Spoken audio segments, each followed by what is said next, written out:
हाय मित्रांनो, आता आम्ही चाललोय जंगलात. बघता रमून गेलं देवाची न पदरात हे दान आजची कारबंद क्लीन आहे अजून.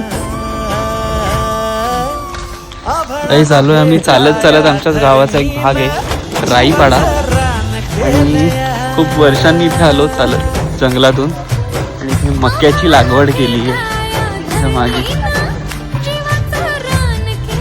आणि चालल्यानंतर आम्ही जांभळाच्या झाडाखाली पोहोचलोय.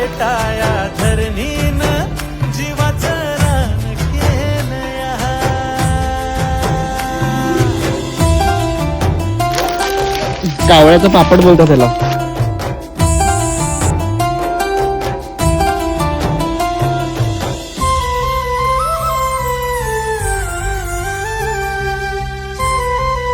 लागेल गाईज आता थकलो, खूप थकलो.